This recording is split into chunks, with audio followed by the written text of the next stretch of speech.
On set this evening is the Chief Electoral Officer, CEO of ECZ, Mr. Brown Kasaro. CEO, welcome and good evening to the program. Good evening, Innocent, and thank you for the opportunity to speak to the nation through your wonderful program. Fantastic. How is the commission? Let's start from there. The commission is busy attending to the programs that you highlighted as you opened the program. Really, right now, 3 parallel activities that are being undertaken by the commission. Yep. So these being the delimitation of constituencies. Then we're also at the same time preparing for the inspection of the provisional register and also attending to the electoral process amendment bill 2026. Yeah.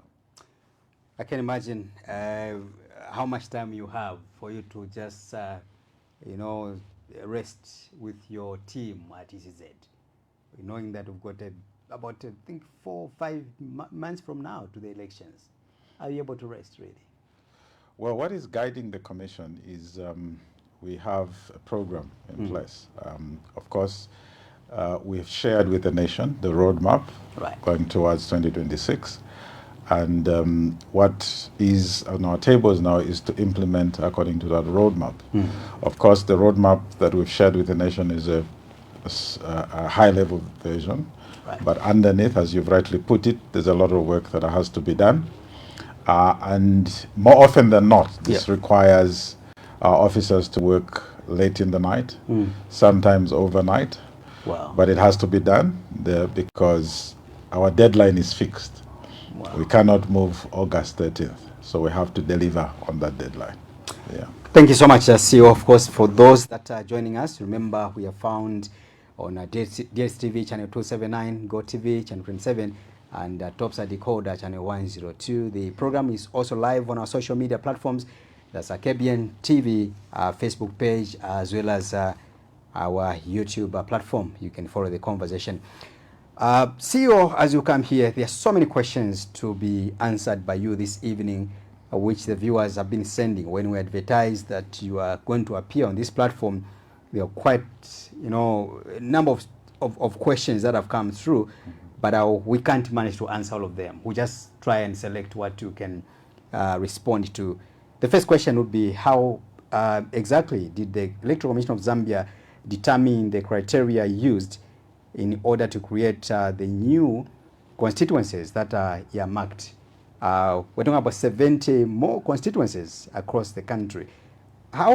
What criteria was used? All right. So I see 2 aspects to that question. Firstly, it's the number 70. Right. So that number is coming from the Constitution. Right. Okay. So the number of constituencies to be established in the country is a figure that is spelled out in the Constitution. Right. So following the amendment to the Constitution on 18th December 2025, the Constitution now states that the country will have 226 constituencies. Correct.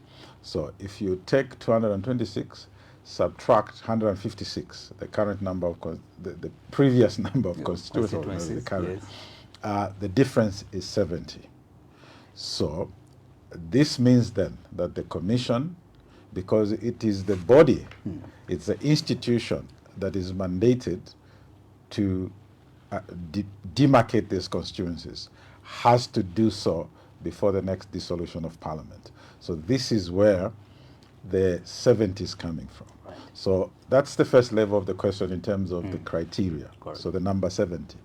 The second level then is, how are we going to arrive then on the ground at this 70? So this is the process that we've embarked upon.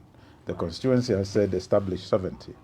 But how do we arrive at this 70 on the ground? So now that again is guided by the Constitution. So the Constitution says in Article 59, spells out the criteria that the Commission is to use to establish these constituencies.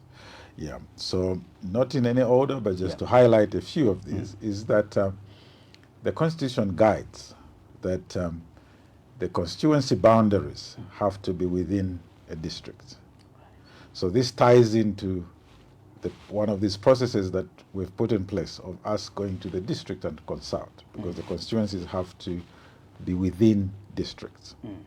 The Constitution goes further to indicate that in establishing these constituencies, the Commission has to take into consideration the population density, the trends, and projections.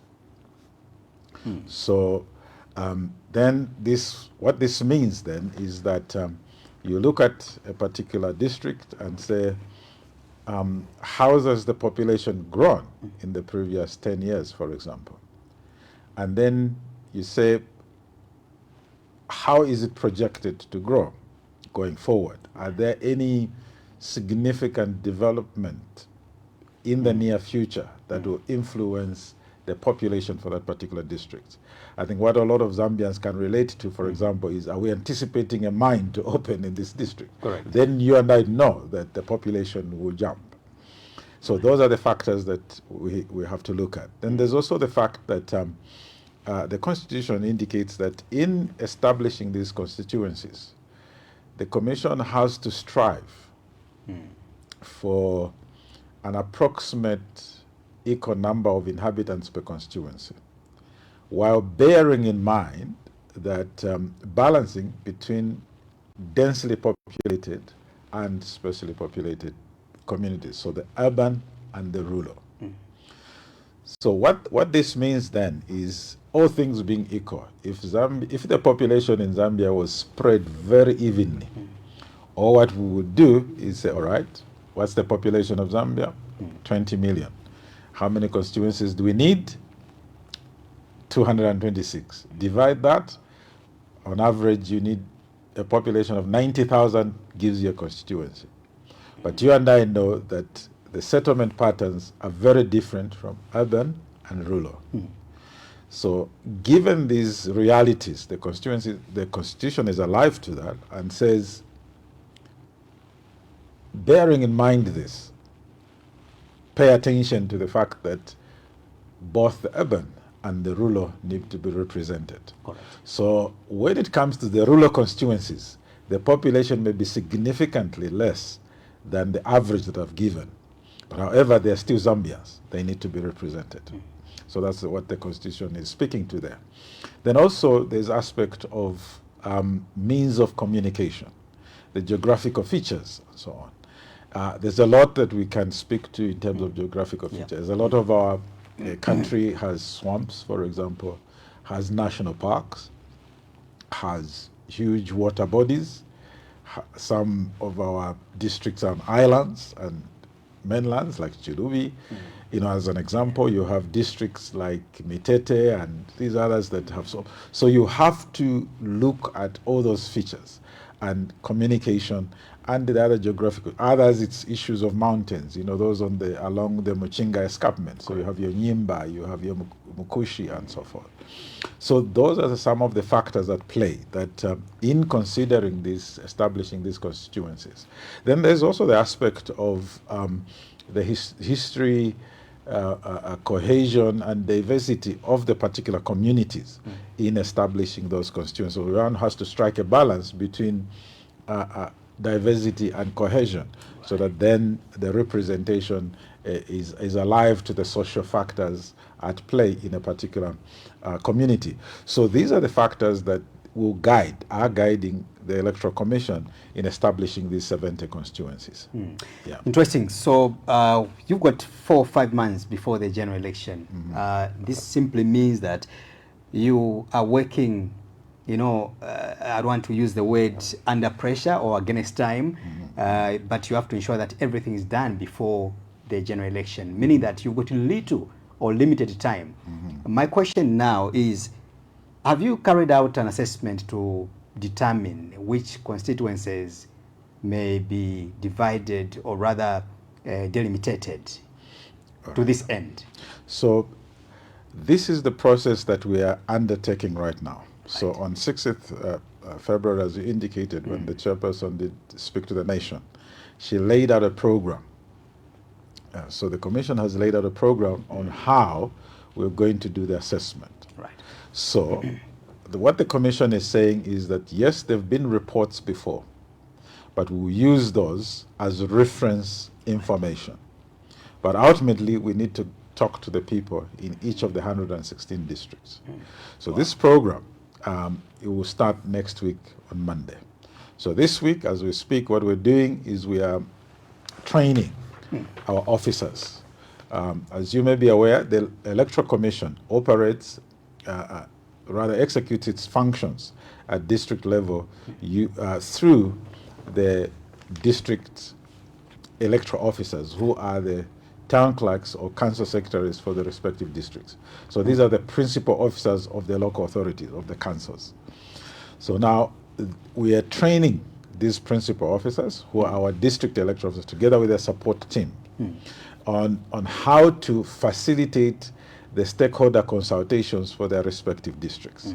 So this week we're training them. Then starting next week, the commission has put together several teams. Right. So on any given day, I think we're talking an average of on any given day, we're talking an average of 25 districts will be meeting. Right across the country. So we have teams in each of the 10 provinces. So the district meetings are one day where they will consult, so that then these factors that we're talking about can be spoken to by the stakeholders in those districts. So this process will run the next 1 week or so.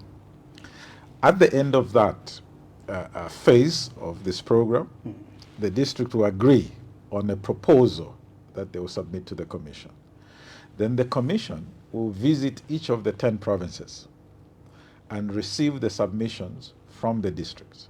So those districts will go to the provincial headquarters and submit. So in their submission, what will they be saying? They'll be saying, we met on a particular date and resolved as stakeholders in our districts that this is our proposal. We deserve, they'll submit, we deserve an extra constituency, and this is the boundaries. This is, so the current constituency or constituencies will adhere, and the new constituencies will encompass this area. And this is the name we also propose for the new constituency. So those submissions will be made to the commission. And then once the commission receives all the submissions from the 116 districts, the commission will proceed now to further review, analyze those, again based on the factors that we spoke to earlier. And then at that point, determine, because the mandate lies with the commission, to determine the 70. So the assessment you spoke to is this same process. Yes, delimitation is a technical exercise, ultimately. However, because we're not dealing with, something that does not affect the people, it affects the people. It speaks about representation. And there are certain other factors that can only be determined when you get on the ground. For example, the aspect of developmental prospects. We have to get onto the ground to appreciate what are the anticipated developments in districts that may affect the population.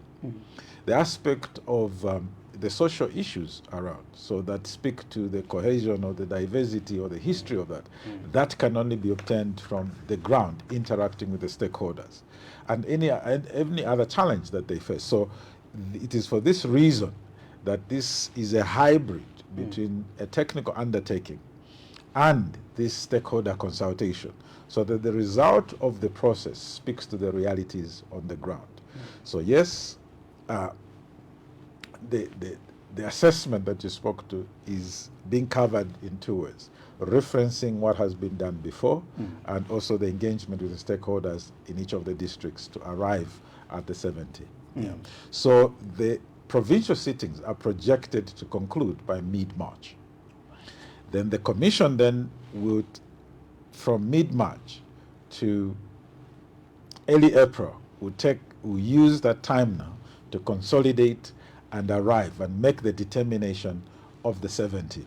And by 15th April, the Commission will inform the nation that these are the new 70 constituencies via a Gazette notice, but also sharing that information using the available public media, rather the available means of communication, so widely circulated newspapers, social media, television yourselves, and all these platforms.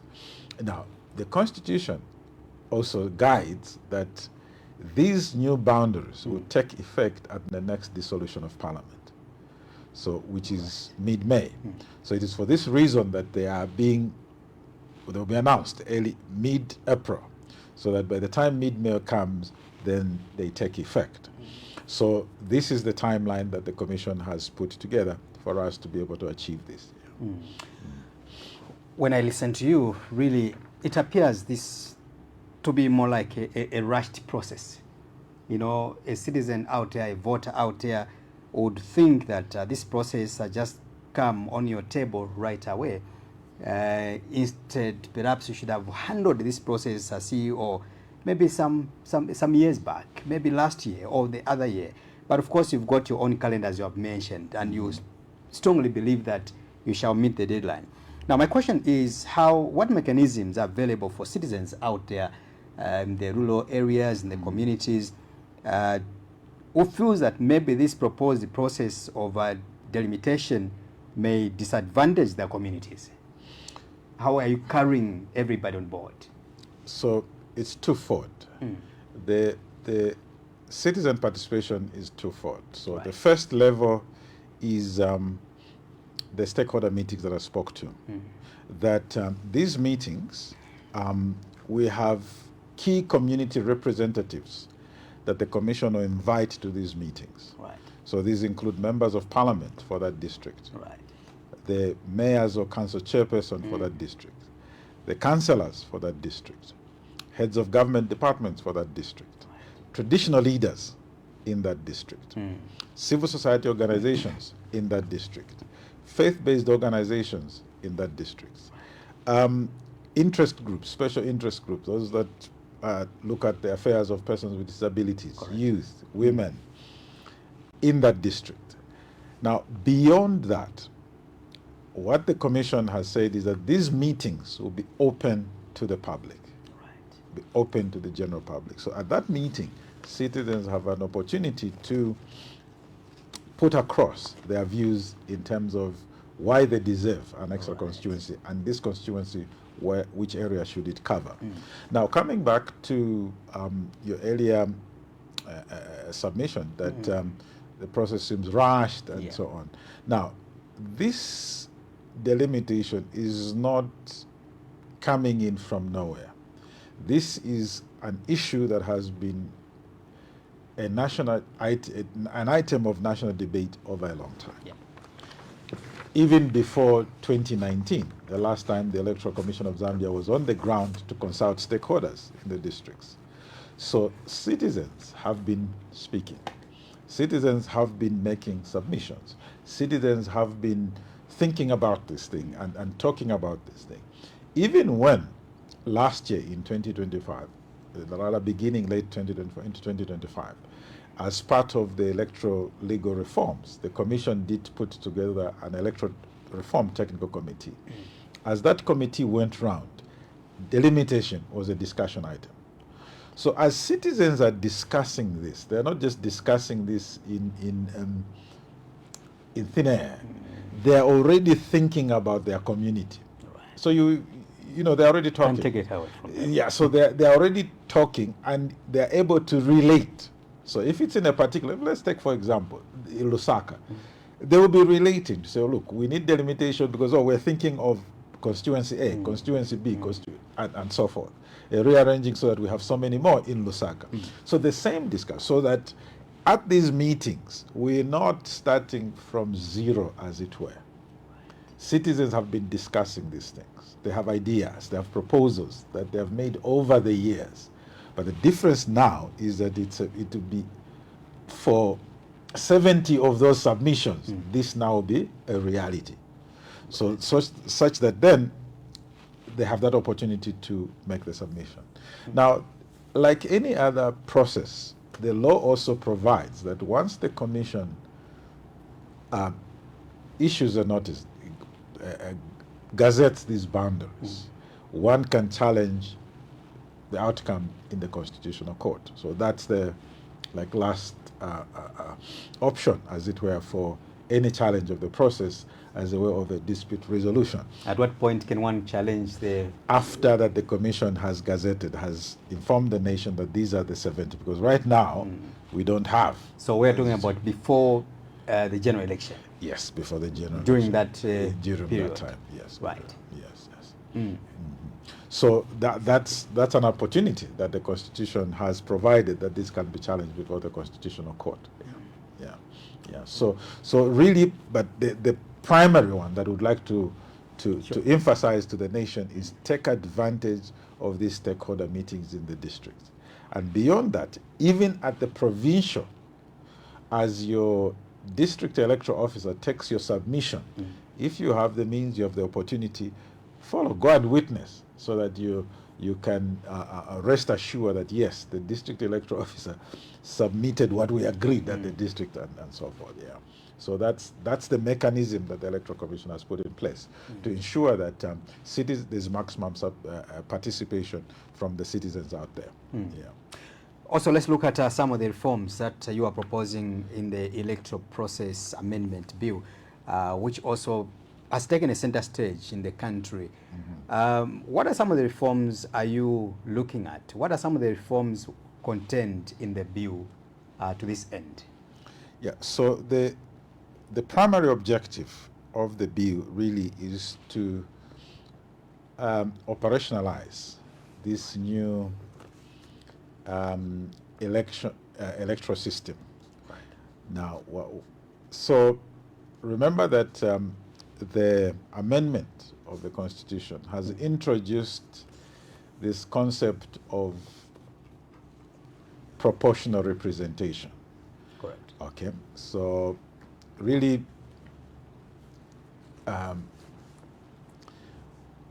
what the Constitution has put in place is that besides the members of parliament that will be nominated by the president, but two main categories of members of parliament, or two main ways of being elected to the House, to the National Assembly.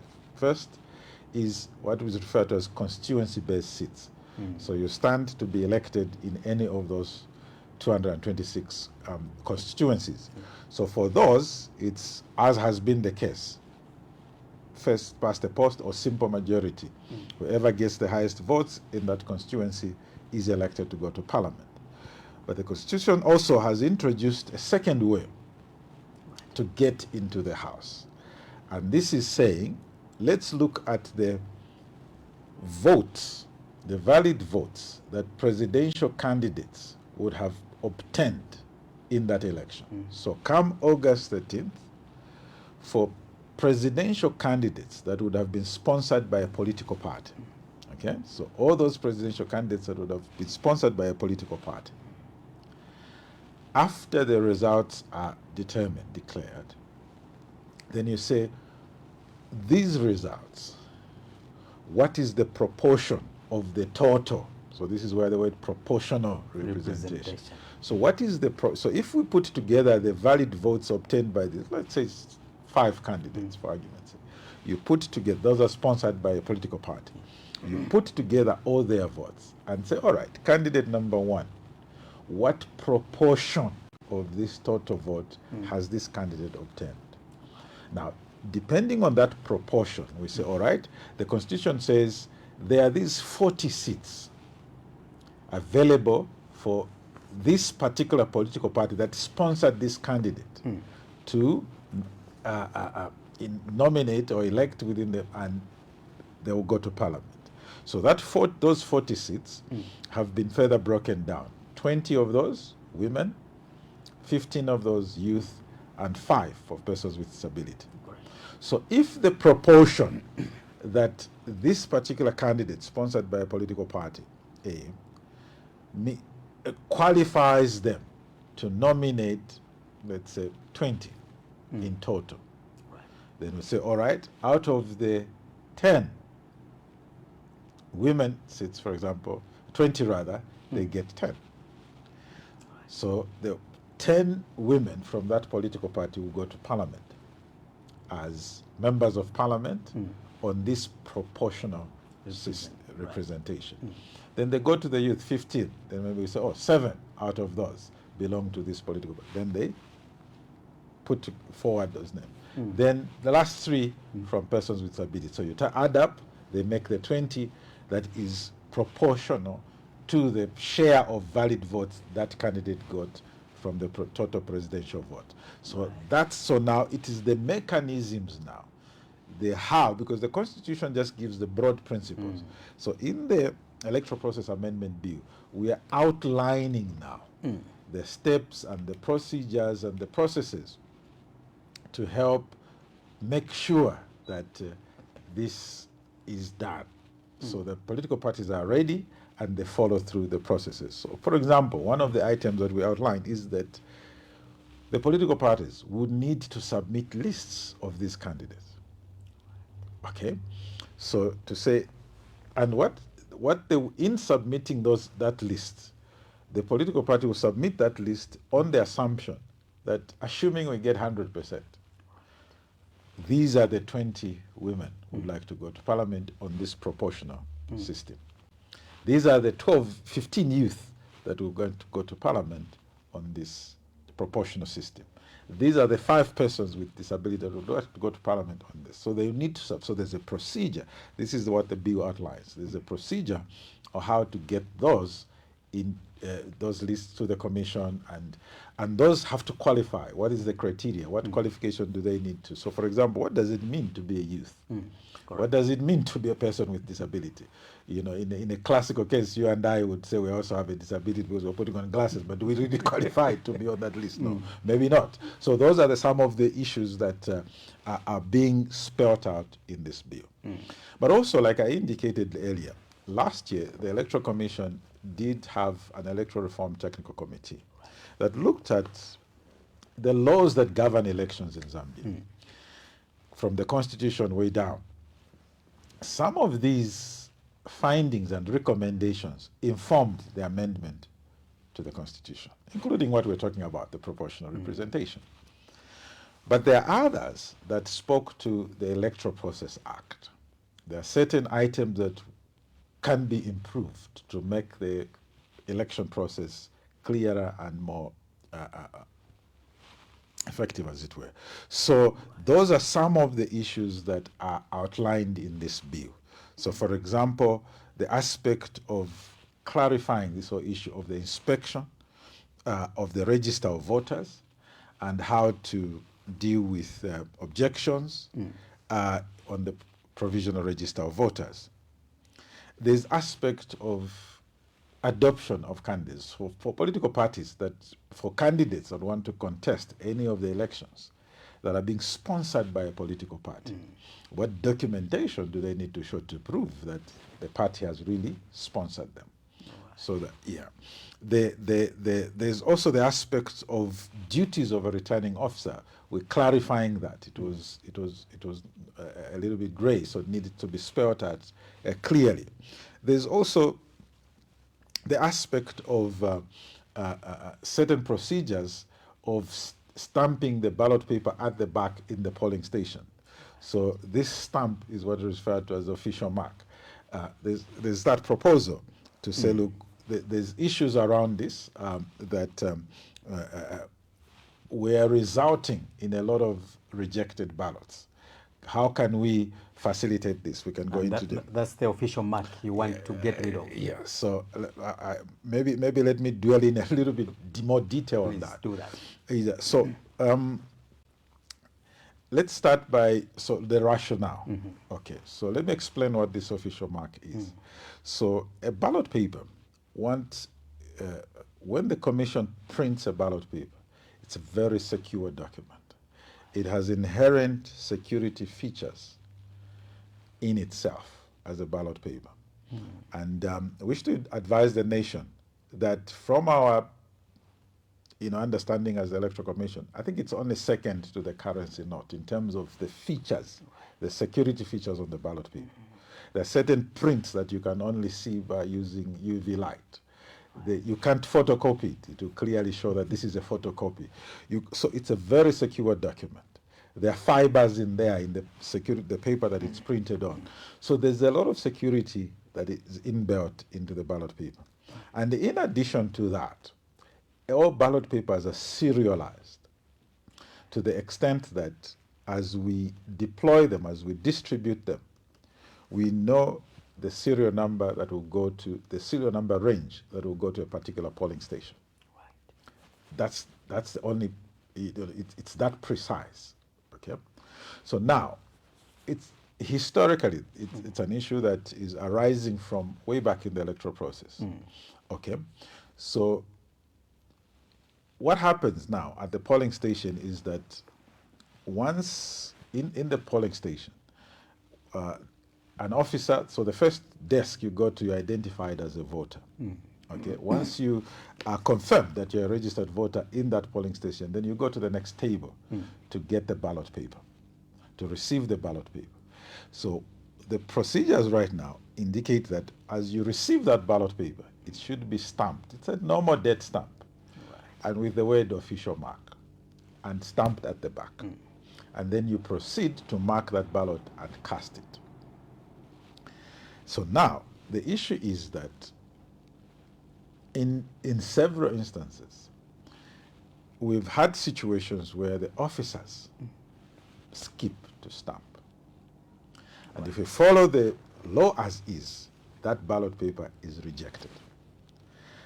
And we've had situations, I think in the past 2-3 general elections, where the rejected ballot paper as a percentage of the votes count has come out as number 3. So you have the top 2 presidential candidates, and then number 3 is rejected. And the majority of those is not because the voter made the mistake. It's because this person forgot to stamp at the back. The commission does its best to train and inform, but this happens. But then we looked at what is the overall objective of this official. That.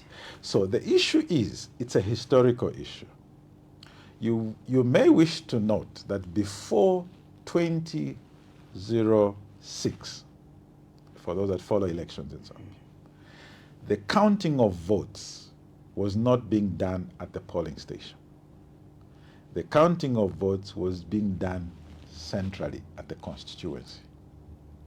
So then the allegation then, the issue then, the discomfort from stakeholders was, as the presiding officer is moving with the ballot box from the polling station to the totaling center, things can happen on the way. Yeah. That's where the word staffing, that's where the word staffing came from, that they staffed. Now, during the prior to the 2006 elections, there were electoral reforms. Right. And those reforms are what introduced the counting at the polling station. So now what happens is that you open the polling station with observers, monitors present at 06. Everyone is in the room. Let's check the transparent ballot boxes. Are they empty? Yes. You seal and just leave the aperture where you slot in, you seal. Everyone agreed, empty, we're starting. People come in and receive the ballot paper and they start slotting in. At the end of the day, you're not leaving that room. You open the ballot box and count. Say, okay, before you even open, you say, look, let's look at our registers, all of us as officers of the Electoral Commission, and you as monitors and observers. How many people entered this room? Let's say it's 100, for example. We expect to see 100 ballot papers in that. Before you even open, right. Then you open and count. Before you even assign to any candidate, you count so that the number should balance with the number of people you've counted that came into that polling station to count. So you're not leaving the room, okay? And then you open, and then you do the count and so forth. So what does this do? It limits, if not eliminates, opportunity for staffing. Because you're not moving out of that room. There's no transferring, there's no, okay? So now we're saying, can we balance this then? That look, all we need to check is, look at this ballot paper design. Is it really what we. If there's a strange paper in there, we'll be able. So people will say, no, what if people print in material? Are you sure they're going to print as per specification of the Electoral Commission? Right. It's a very secure document. So we're not removing the inherent security feature. Right. All we are saying is, what we're proposing is, could we take out this issue of the stamping because it's creating this issue. But nonetheless, the bill is out there. Right. Stakeholders are commenting on this issue.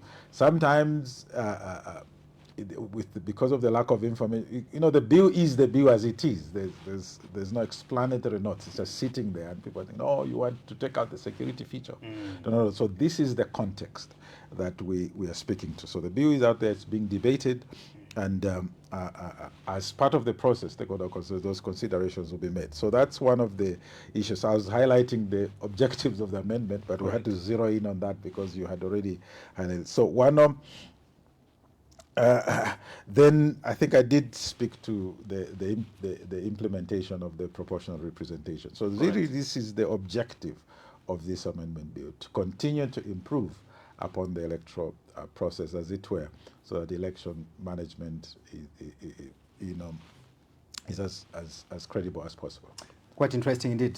So clearly, we put this on record that your efforts to take out the stamping aspect has got nothing to do with the rumors we hear or allegations that the Commission is intending to rig the elections using this electoral bill reform. Totally, nothing can be further from the truth. So as I've explained here, the security features of the ballot papers remain intact. And those security features are inherent on the ballot paper. Okay? Such that, as I indicated earlier, the allegations that, people print and so forth, really, it's a very secure document. It's a very secure document. What I was referring to, what is referred to as the official mark, is a stamping at the back of the paper. Right. Yeah. So one might say, for argument's sake, probably wouldn't the argument be then that even that very stamp can be made if you go to the effort of printing something that looks as authentic as the original? What about a stamp? Isn't that easier? Yeah, so that's one of the, so those are some of the considerations that have to come into this debate. Right. But what we're saying is, look, let's discuss this, let's debate it and see. But ultimately, what we're saying is really, at the end of the day, it's the right of the voter. Right. Should the voter's vote be set aside on this technicality that is already adequately compensated for by the inherent security feature on the ballot paper? Right. Yeah. So that's Let me take you back a little bit, CEO, as we try to squeeze in time to the delimitation exercise. The voter registration exercise was already done. Yes. You are now moving towards verification. Now, here's an example. For example, myself, I'm voting from Makeni, that's Bayoni Basic School. Yes. Which is under Kanyama constituency. Exactly. Peradventure, if, for example, Kanyama is divided or is delimited, and then I want to assume that those constituencies are already full, already registered. Yes. How do you shift me from where I'm scheduled to go and vote from into that new constituency, which is likely to be maybe created along the way? Or what will happen? Are you going to open up another maybe registration exercise? What's the rationale there? All right. So we realize that maybe it's in the word delimitation itself. Correct. And sometimes we use demarcation. That sometimes it may bring up images in our minds that Bayuni basic school will literally be moved. Or secondary school, as it were. Yeah, will be moved into the new constituency. Yes. No, Bayuni, remember, it's a physical location on the ground. Under Kanyama constituency. Yes, I'm coming to that. So now, When it comes to voter registration, when you went to register at Bayuni, you were issued a voter's card. Yes. That come election day, you vote at Bayuni. The voter's card says you are Innocent Piri is registered as Bayuni. That doesn't change. That will not change. Right.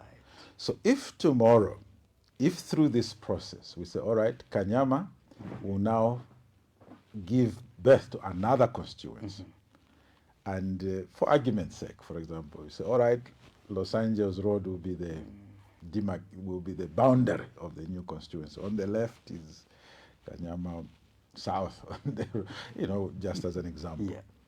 Then is Bayuni on the left or the right? You need to educate me. So if on the left now. Yeah, so if Bayuni is on the left, we're saying, all right, Innocent, you still voted Bayuni. Your details are intact at Bayuni. However, now Bayuni belongs to Kanyama South constituency. Now, when we do nominations in May, in the same way now, even if you are to remain in the whole Kanyama constituency, do you know who is standing in Kanyama now? No, I don't know. Yes, there is a serving member of parliament there, but you're not 100% sure that you're waiting for nominations to know who will be the candidates on which party in Kanyama constituency. Correct. In the same way, if Kanyama gives birth to another constituency and Bayuni is in Kanyama South, then come the nominations, you will know the candidates that will be contesting in Kanyama South. Come election day, you will go to Bayuni, find your names and details in the register of voters at Bayuni, and cast your vote there. So as far as the register is concerned, no voter is being moved. I think that's where, or shifted, as far as the register of voters is concerned. Right. The only thing that will change is which constituency do we belong to as a voter. Right. That's what will change for those that will benefit from the 70. Okay? So that's the only thing. Now, to go a step further, I don't know whether you know what ward Bayuni school is. Yeah. That word will also not be tampered. It will remain the same. Right. So you vote for a councillor in the ward that you were previously in. That word will remain. So in establishing these new constituencies, we'll be regrouping the wards, rearranging. So if Kanyama, for example, has 8 wards or 10 or so, then we say, okay, no, these 5, and maybe also take a few from whether it's Matero, for argument's sake, and say, look, these now belong to the new constituency. These remain in what we would call the old constituency. So voters out there, rest assured that once you verify your details come March 2nd to 8th, and you're on the register of voters, rest assured, come polling day, go to your polling station. That's where you vote from. That does not change and will not change. Right.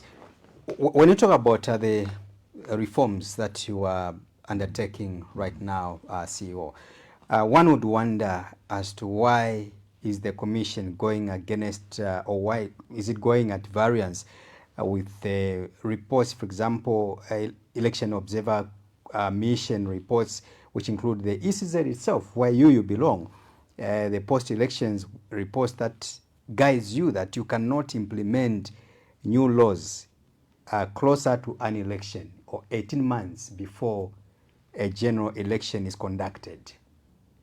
Whether I'm wrong or correct, but you are here to clarify. But from the information I have so far, this is what is guided. Yes, ideally, in international best practice, electoral legal reforms ought to be done in good time. Yeah. Before, okay? Now, the changes to the law are a very dynamic and a very broad process. Okay. In this case, the Electoral Commission is the implementer. Okay. Yeah. What has necessitated this is the change to the constitution. So ideally, as the Electoral Commission of Zambia, we would have loved that the constitution was amended 2 years back, or a year back, or when it, the original process started. Okay. Now, that was a process that was not being managed by the Electoral Commission. It had, there was stakeholder engagement. The first time it started, there were issues, and as a country, we agreed we needed more engagement and so forth. So here we are. The Constitution has been amended, and the Constitution says, for example, the limitation, it has to take effect at the next dissolution of Parliament. So, as such, the Commission is compelled to execute on that. So, yes, ideally this should be done in good time. Yeah. But we are where we are at. The nation is already alive to what led to, if one may call it, delay in terms of amendment of the Constitution. So, but as a country, we've amended the Constitution. Does it mean that you have to ignore the international laws which guides or prescribe on how an election should be conducted, on how legal reforms should be enacted? No, those are not laws, so that there's a difference. Those are not laws. Yeah. Because if they were laws, then we would have no choice but to adhere, to abide to that. To abide. But those are guiding principles. International guiding principles. Yes. So as it this were, point, they don't matter. No, not that they don't matter. They guide, they give, they have been tested, and they guide us as election practitioners, as an election management body, on how best to handle these processes. Right. But life being as it is, there are exceptions. In any given context, there will be exceptions. So this is one of the exceptions. The Electoral Commission cannot sit here today and say, all right, the Constitution was amended in December. It's 8 months before the general election. It's too short, we can't do, and therefore we abrogate the Constitution. No. The fact that the Constitution has been amended, we have to execute on that. So what then should we do to mitigate some of the issues that that informed those international principles or guidelines? Is then work on those so that we mitigate the negative impact. So in respect to delimitation, for example, this is why we are saying, look, we're not tampering with the register of voters. You stay in demarcating, in establishing these new constituencies, we'll rearrange the wards. That's part of the way of mitigating the impact of the delimiting at this stage in the electoral cycle. Secondly, we're saying we're going to do a lot of these stakeholder consultations. Yep. So that is to do with delimitation. And then when it comes to the implementation of the proportional representation, we're saying, look, we'll do a lot of sensitization. That the primary, so this sensitization is in stages, okay? Of the immediate is, let's take the bill out there, let it be broad participation in the input in terms of how do we want this process of coming up with who takes up these proportional seats, representation seats. Now, the first people that need to understand this, the first group of stakeholders that needs to understand this very clearly is the political parties. So once the bill goes through and the act is in place, we're putting a premium on engaging these political parties to say, then how do you take advantage? How do you follow the law in making sure that you submit the party lists? You come up with these party lists, you submit them. And then from there on now, we go to the voters to say, look, this is what is going on. Your vote for the president has twofold meaning. Okay? Your presidential candidate may not be the eventual winner, but your vote has a secondary level of importance, has a second meaning which is equally important. It may get your party to have a seat in parliament. through this representation. So that will communicate to the voters, and that will start it. So those are some of the interventions as the Electoral Commission of Zambia are putting in place to mitigate the risks or the negative impact that these principles speak to in implementing or changing the laws at this stage in the electoral cycle. And what do you take the views of some stakeholders already? I think we have heard some CSOs, some of them, they seem to be against the ongoing electoral amendment bill, calling it that, look, if we embark on that, we might create more confusion in the electoral process come August this year. And I want to believe that the Commission and you as a CEO, you are a listening, or you must be a listening body or commission, as it were. What will happen to those voices? Are you going to hear or listen to them and bow to the pressure, or for you it's a one-way traffic? No, on the contrary, at two levels. Firstly, I'm yet to get to hear of any stakeholder who has said, let's do away with this amendment. No. I think all stakeholders agreed that we have to put into operation what the Constitution provides. At the very minimum, this make the proportional representation electoral system.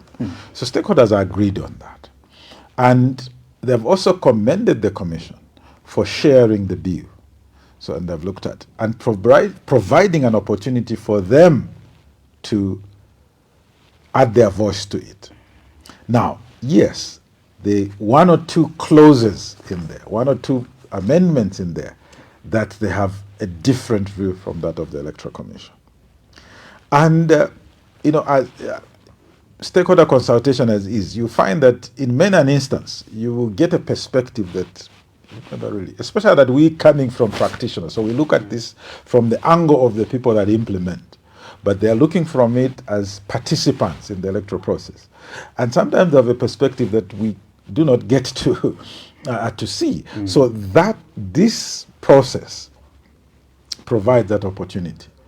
And it's for this reason that the Electoral Commission didn't say, look, the enactment of laws in Zambia, there's a process that Parliament goes through.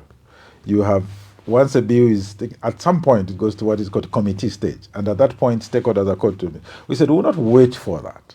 Let's take it out there. So that even before it goes to Parliament, we've heard from stakeholders.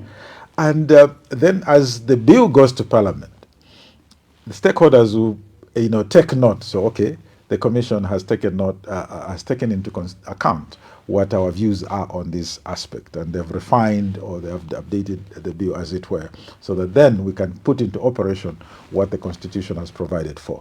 So this itself, the fact that we have this opportunity where people are already commenting, is in itself a testament to the fact that the Commission is saying, look, ultimately we're doing this for the nation in order that starting with the August 2026 election going forward, our elections continue to improve on their credibility levels. Let me bring in the aspect of the political parties, because these are the major players. The reason being that they are participants into this election. And you did mention that for you are quite concerned and would want them to listen to this message. It's very important to avoid any form of speculations or accusations on the body.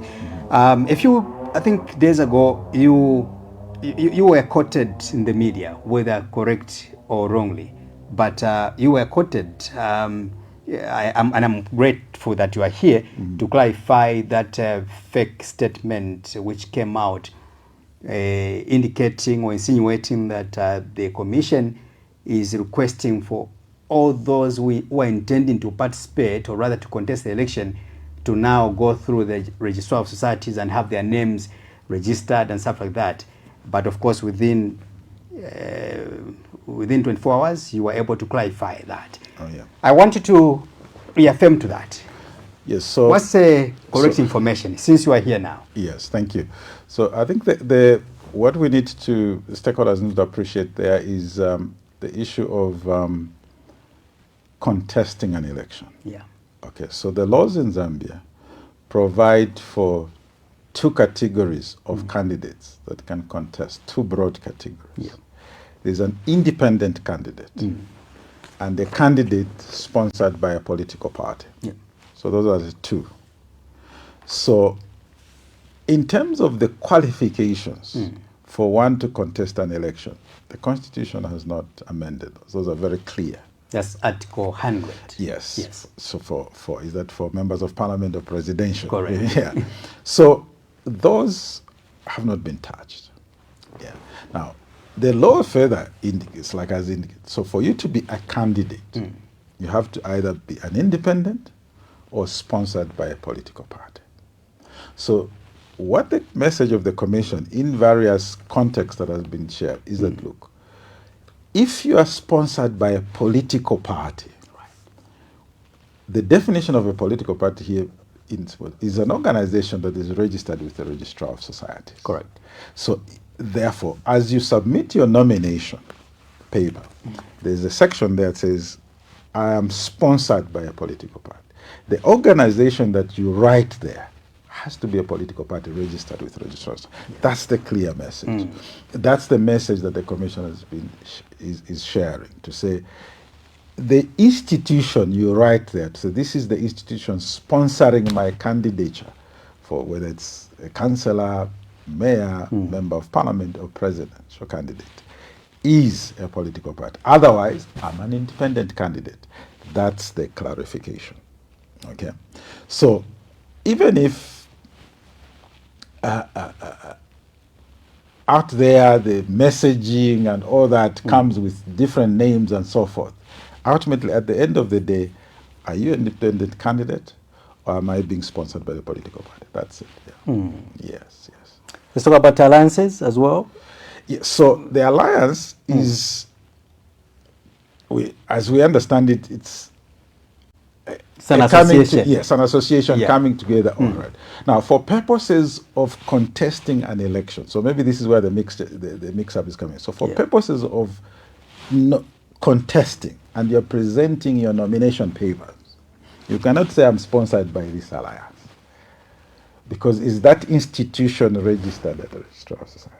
You can only say I'm sponsored by this political party or I am independent. Out there, the message you carry and you say, well, that's another issue. But as far as your nomination is concerned, it's either independent or sponsored by a political party. Yeah. Yeah. We've also seen that in as much as, of course, you'd want to enact more laws, really, or to make these reforms, the aspect of implementation, it has been quite poor on your side. You know, other scholars will tell you that in Zambia, we've got all these beautiful laws and very strong laws we have. But when it comes to implementation by the people in charge, like the commission, when you go to the Electoral Process Act, you go to the constitution, of course, of the country, Zambia, they are beautiful laws. But when it comes to implementation, again, becomes another issue. I want to cite an example of not long ago, your commission issued a statement, which let me just read in parts. This statement, CEO, was authored on the 10th of January 2026, and it reads, statement on the use of campaign regalia in the Chawama parliamentary and Kasama mayoral by-election campaigns. The Electoral Commission of Zambia, ECZ, wishes to remind all political parties, candidates and campaign teams in the Chawama parliamentary by-election scheduled for 15th January 2026, as well as those engaging in the ongoing campaigns in Kasama, to strictly adhere to the law regarding the use of campaign regalia. The Commission has noted, and now I want you to pay attention there, CEO. The Commission has noted with concern indications that some political parties and individuals who are not taking part in the Chawama parliamentary by-election appear to be engaging in campaign activities using regalia, symbols, or colors that do not belong to political to participating political parties or candidates. Such conduct has the potential to cause voters, to confuse rather voters and undermine order in the electoral process. So here you are. This is a statement which you issued that was prior to the Chawama election, or rather during the Chawama by-election, as well as the Kasama Miero by-election. A very good proposal, but you failed to implement this law on your own as a commission. Okay, so two aspects that you need to understand about elections, as it were. Yeah. Yeah, so there's laws that speak to how the process must be done by ourselves. And that is, there's no question about the Electoral Commission is to that. Then there's laws about the conduct of participant in the electoral. Yes. Okay. So now there's two approaches that one would take. The hard and fast, but also the approach of education and stakeholder engagement for purposes of enhancing compliance. Because ultimately here, we are dealing with citizens' rights to participate. Correct. Okay.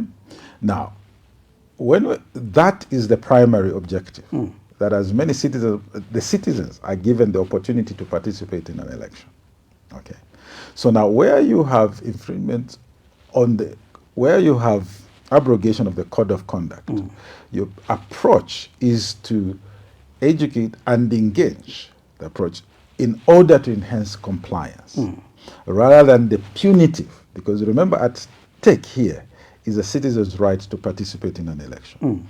So citizens should never view that as the weakness of the part of the election. Maybe let's look at the legality of this statement and these laws we talked about. How legal was this statement? Let's begin from there.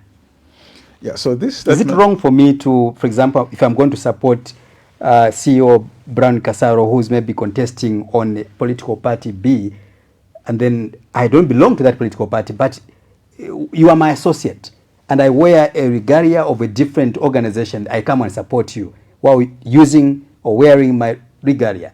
What's wrong with that, legally? All right, so this issue began, I think was brought to the fore last year, and the Commission did put out a statement highlighting that Section 2 of the Electoral Process Act defines campaign materials. Section should be 89, no, 82. 82. Yeah, outlines the restrictions around that. Yeah. So it is on the basis of this law that the Commission provided this guideline. Okay, granted, different interpretations, but from the understanding of the Commission, the law is very clear. Okay, so it is from this perspective that the Commission put out that statement. So look, this is what the law provides. Okay, I think at the heart of that law is really taking away confusion from the voter. All right.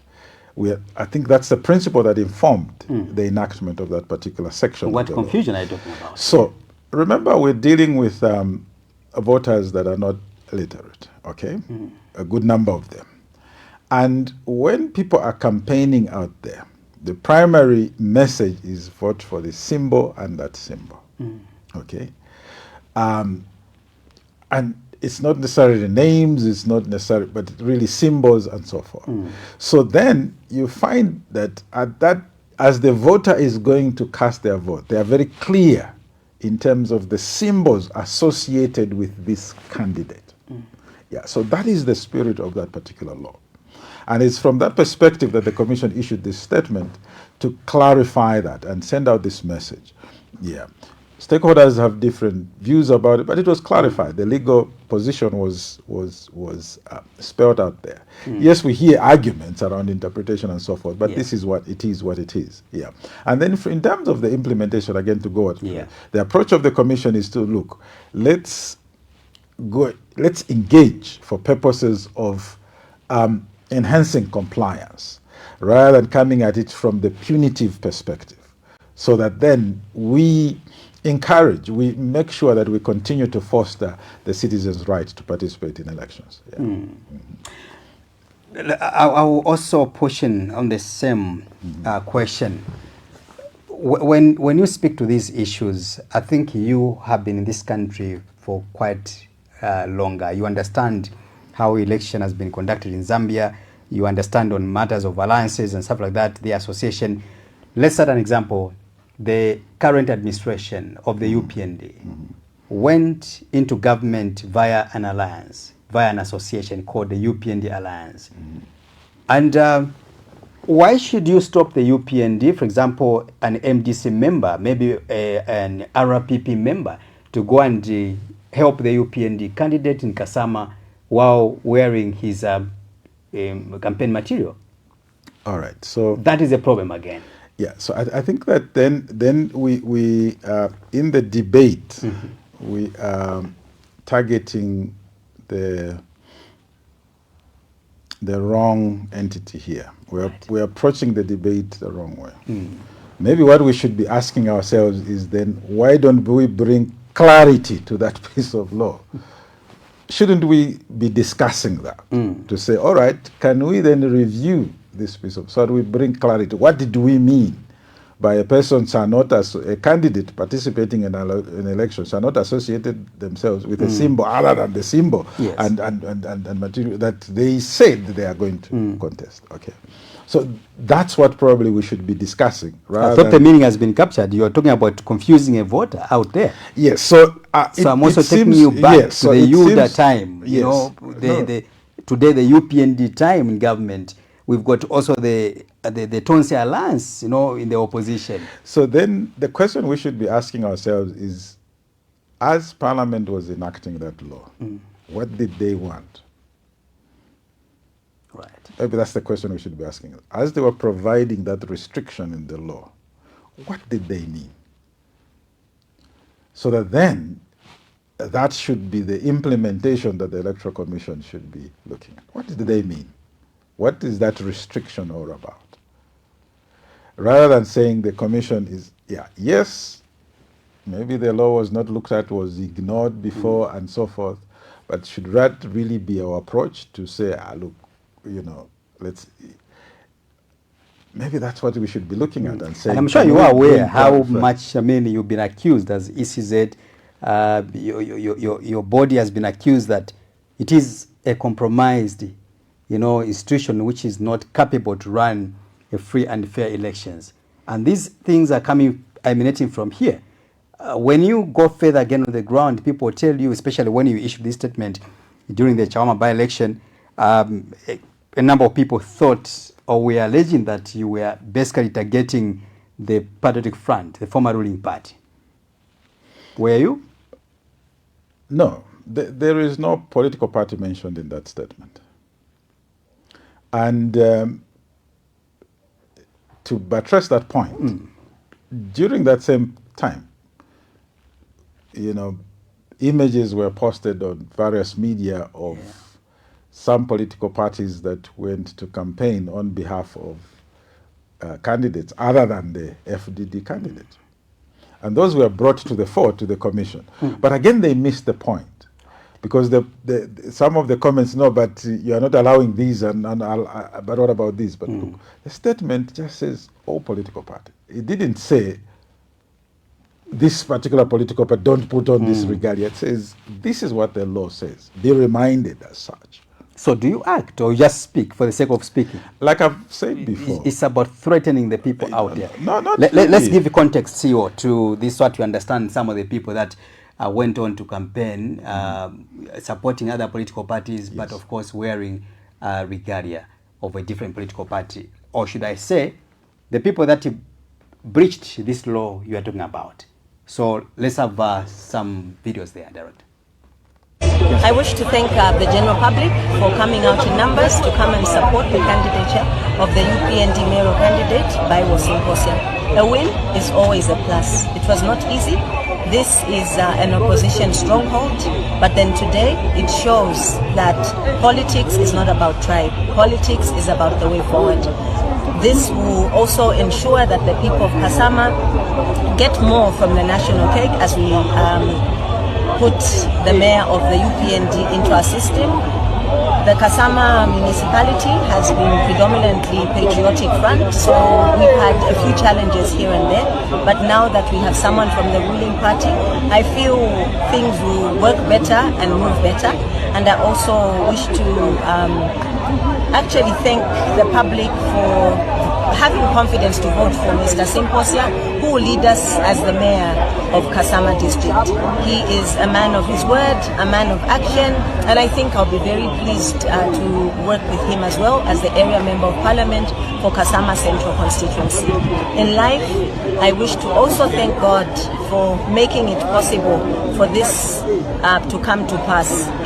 Everything has a time and a season, and this is the time for Mr. Simposia to be in office. I also wish to wish him well, and I once again wish to tell the people of Kasama Central constituency that as your leader, I am here to offer the best choice and the best opportunity in line with what the UPND policies have, which are good policies.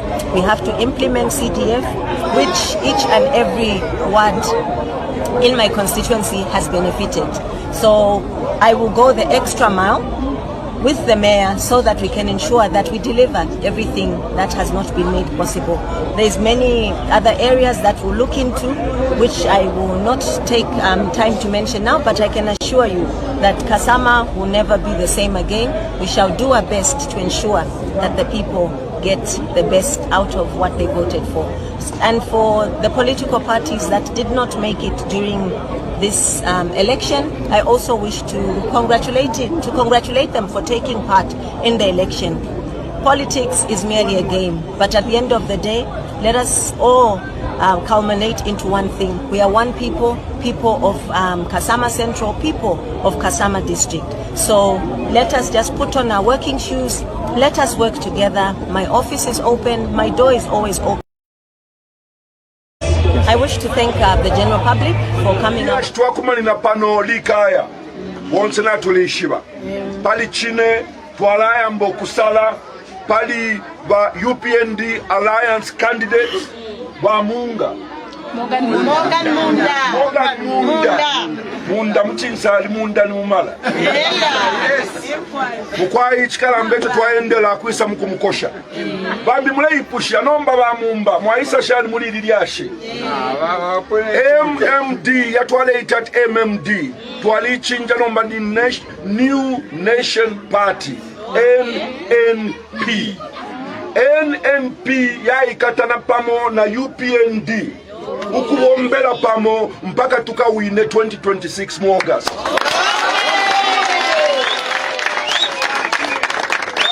Balekele na mfelipa nono kuti balepema na okupema mpaka tuwawina. Kanshi luno lubilo lwayamba nomba kuno kuchawama. Ero tule konka nyapo. So when you listen and watch those videos, also go back to the statement you issued cautioning political players. Don't wear different political party regalia if you are not participating in that by-election. You've got clans in there, in Nevas Mumba, the president of the New Nation Party, NNP. There is also Madam Swongele Mwamba from the Patriotic Front, but visibly so, and fearlessly so, they went against this statement. What have you done to these individuals? So I'll go back to what I'd said earlier. Firstly, it speaks to the statement. The statement was not targeting any. The statement was to all participants in the election. Correct. So, Then earlier, I also said that the approach of the commission is to engage in order to enhance compliance to the legal framework when it comes to the code of conduct and so forth. So that is the approach. So we are bringing this issue to the fore so that we enhance compliance out there, rather than going for punitive actions. The punitive actions there and then. But also remember that ultimately the enforcement of the laws is not entirely in the hands of the Commission. The Commission works together. So the stakeholders themselves also have a role to play. Then we have the police, we have the other law enforcement agencies, depending on the nature of the infraction, have a role to play. So we're working together to see how best can we get the electoral process to be as compliant, every participant in the electoral process to be as compliant to the laws as possible.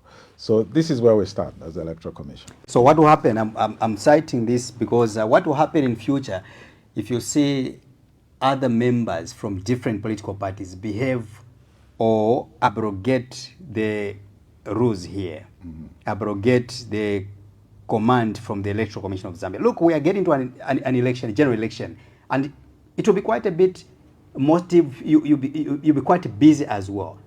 Are you going to keep on issuing statements, empty statements? What will happen, for example, a different political party behaves in the same manner these have behaved? Are you going to act on them? And if you're going to act on them, what will stop them accusing you that you're being biased? Yeah, so I think in terms of starting with the last part of your question, accusing us of being biased, I think the basis of this whole discussion is really, what does the law say? What did Zambians mean by putting that particular clause in the law? Okay? This is our interpretation as the Electoral Commission. Okay? Now, like I said, enforcement of the law is not an entirely the Electoral Commission of Zambia. It's all stakeholders in the process working together to ensure that elections are credible. So the Commission will do its part. The participants in the electoral process, we're all interested in making sure that the election is as credible. So we're engaged. You know, at some point we get the sense as implementers of the electoral process that as citizens we look at participants in the electoral process as children, if I may use that example, as children in a school. That when they make noise, the fault is always the head teacher. You must make sure you whip them that they don't make. But we're dealing with adults here. Is it always the fault of the head teacher that these adults are making noise? These questions that you know, stakeholders and the media are directing at the Electoral Commission of Zambia. Let's bring political parties on the table and say, why are you not abiding? No, but you are there as well to implement these laws. Exactly. You're going back to my illustration. Yes. That we are approaching this from the headmaster-pupil perspective. So no, let's whip these children into submission and they shouldn't make noise. But really, we're dealing with adults. And it's not the commission that put that law into place. It's the same people that go to parliament. They enacted that law. What did they mean? What did they want the Electoral Commission to do with that piece of legislation? So that's the issue that we should be discussing. Okay, let's throw the question out there. What did we mean by putting this law in the Electoral Process Act, this particular section? What does it mean? What did we want to achieve with it? So I think so it's a collaboration, coming back to, so it's a collaboration so that working together, we may continue to enhance the compliance and improve the credibility. Let's talk about, maybe this could be my last question. I know that sooner or later, I think we will invite you and your team to come and talk about maybe the printing of ballot papers as well, which is another critical process. I know by then, even stakeholders who may be required to go and witness the printing process, as it were, to enhance transparency and inclusiveness, as you envisage in this document. But my question is, how long does it take for you to print the ballot papers, for example, let's start an example of a by-election? So for a by-election, it's a very short period that is required. Right. And again, we cannot give a broad time because by-elections differ. You would have, like we just had for Kasama, it's a whole district because we're dealing with the mayor. But like today, we're just having an election for a ward in Serenja. Very small ward. That printing, within a day, it's done. Right. Within hours, actually, within hours, it's done. Do we print locally? No, we did inform the nation. I think that should have been late 2024. That we engaged our Korea printing group in Dubai. To print ballot papers for Zambia. And we're in contract with them for a long, so they will also print the 2026 general election ballot papers. So we do not print locally. So the period it takes varies. So for by-elections, if it's for a whole district, it could take up to a week or in days, and then they have to be shipped to them. For a general election, because there now you're talking countrywide, and you're talking 4 different types of elections: the presidential, National Assembly, mayor, and the councillor. So for all those 4 types for the whole country, that should take us up to a month. Yes. And what happened in an event where, for example, there is you discover an anomaly, there's an error somewhere on a ballot paper? How much time is required for it to print? How is that done? So the process of the printing industry has protocols, has ways in which they handle what is called a print job. Right. It's a very rigorous process of proofreading and sign-off before a printing is done. So much of the work, a lot of work goes into prevention of the errors, okay, before they happen, so that when you put the job onto the final press to print, they call them the printing press, that's the term they use, you are almost certain that it's perfect. It's perfect. In the unlikely event that there's an error, again, it depends what size of, how many ballot papers are we talking about? Is it a constituency? Is it a ward? Is it a whole district for a mayor? Or is it the whole country for a presidential? Then it will take. So I know you may be referring to the Lumezi case. Correct. Yeah, because it was dealing with a constituency, the printing itself doesn't take long. Because it was one constituency, the printing itself, a day or two, it's done. What would take time is arranging the flights and so forth to deliver the ballot papers to Zambia. So in the case of the Lumezi of Lufeyo Ngoma, when that anomaly was noticed, it never took you long to print. No, how many hours did it take? Because I think that raised a lot of eyebrows. People, they said, look, we don't print locally. How possible that the commission has within 24 hours managed to replace the name of Lufeyo Ngoma? Yeah, so the printing itself, like I said, for one constituency, it doesn't take long. It's a within hours job, okay? And because the quantities involved were not very huge, okay? We're talking maybe 5 boxes, you know, and so forth, that were able to be flown into Zambia as part of cargo on a passenger plane. Okay, so we know there are flights every day from Dubai into Zambia. And we're fortunate enough to be able to get space on that flight to ferry the ballot papers into Zambia. So even the original, or the ones that had mistake, the printing itself didn't take long. It's just that it was not an issue of interest at that point. So, okay, have you started now? Oh, have you finished? Oh, have you put them on the plane? They're in Zambia. It was not an issue of interest at that point. But this particular one was washed because it became an issue. So at that point, then it looked like, look, the commission, you know, how come they've turned this around this short period of time? It's because of the quantities involved. Otherwise, we would have come back to the nation and said, look, the period is short, and we'll postpone the election and provide. But did you engage the stakeholders? Because, I mean, people expect that at that particular point you should have even called for a press briefing to explain, yes, we have taken note of this, but however, we are going to go back and recorrect this. Yes, so that we met the stakeholders on the ground in Lumezi, because that's where this election was taking place. All the contesting political parties and independent candidates were engaged. This is the situation, and this is how we'll proceed. Beyond that, we issued press statements to the nation. So this is what has happened. This is the corrective action the commission is taking. When the reprinted ballot papers arrived, all the participating political parties were represented at the airport as we were receiving. We witnessed the arrival. Even the dispatch to Lumezi, we were together. And even the arrival in Lumezi, all the stakeholders were there. It's just that which is an unfortunate issue, is that stakeholders, even when you go through that, they will get to other forums and indicate we were not consulted. When the evidence is there in pictures. So here they were. They signed for this. So we've received and we've witnessed. No, I'm talking about this particular case alone. Exactly. This special case yes, of we were together. Ngoma, whose name was omitted. Yes. When you were correcting that, did you engage the stakeholders? Yes. So in Lomezi, the stakeholders were engaged. Right.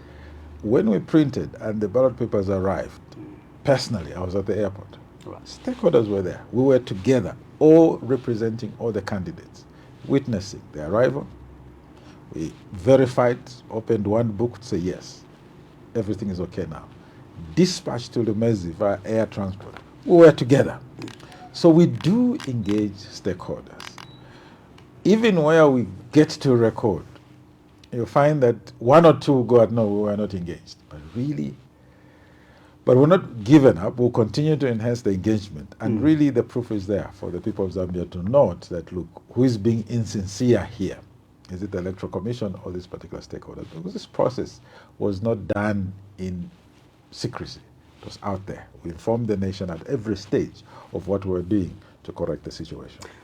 5 months before the general election, CEO, as we wind up this program and the viewers are watching this interview right now, the stakeholders are also keenly following you. Is your commission a compromised commission which is incapable to run a free and fair elections? I want you to guarantee the people of Zambia watching this program this evening. Are you a compromised institution? Do you sometimes receive pressure maybe from the executive that you can't do this because of I appointed you, for example, CEO? So the Electoral Commission of Zambia is an independent institution guided by the Constitution and the other laws in terms of how it manages the elections. Now, 5 months before the election, as you rightly put it, we've laid out a program, a roadmap, and informed stakeholders. This is what we'll be doing at every stage. Now, elections are not conducted in an office, as it were. Elections are a public activity. And what is decided in the boardroom will translate out there. So let the people of Zambia assess the commission from the decisions that it's implementing out there. You know, what happens in the boardroom will reflect out there by the decisions that the commission has taken. So this is how we're going to do this is when we're going to do this, and this is the reason we're going to do this. So from time immemorial in this country, from the time we transitioned into multi-party democracy, the commissions have been under this constant accusation, no, you're biased.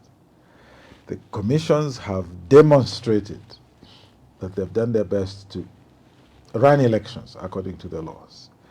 However, these accusations have lingered on. But what we're saying as the Electoral Commission is, look, let's look, what do the laws say? And are the decisions that the Commission making aligned or in compliance with the law? And then let's make judgments from there.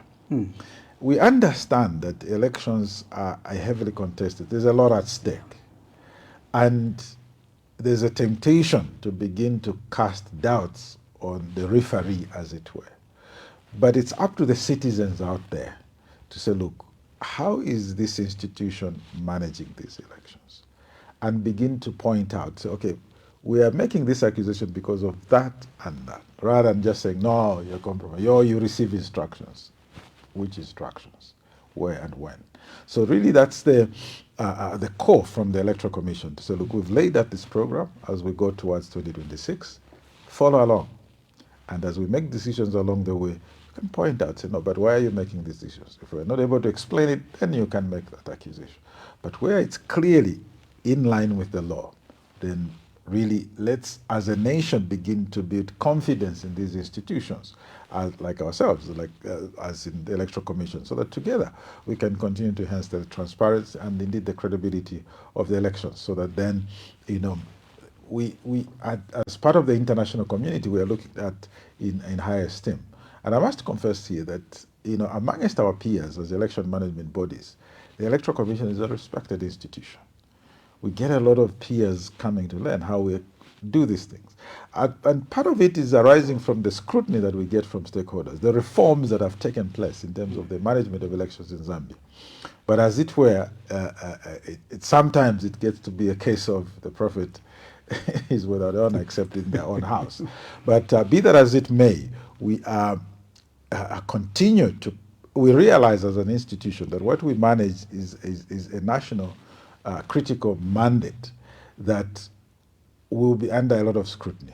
But what we're saying is scrutinize based on the laws and point out where the Electoral Commission has deviated. But rather than saying, putting across these accusations that are just out there, no, you receive instructions, no, you did this, and so forth. Yeah. Right. Thank you so much, CEO, for coming through to KBN TV. We appreciate you. Thank you. Thank you. A pleasure is ours to be able to use this platform to speak to the nation. Thank you so much. Thank you so much. I've been speaking to the Chief Electoral Officer, CEO of the Electoral Commission of Zambia, Mr. Brown Kasaro. Thank you so much for watching. See you next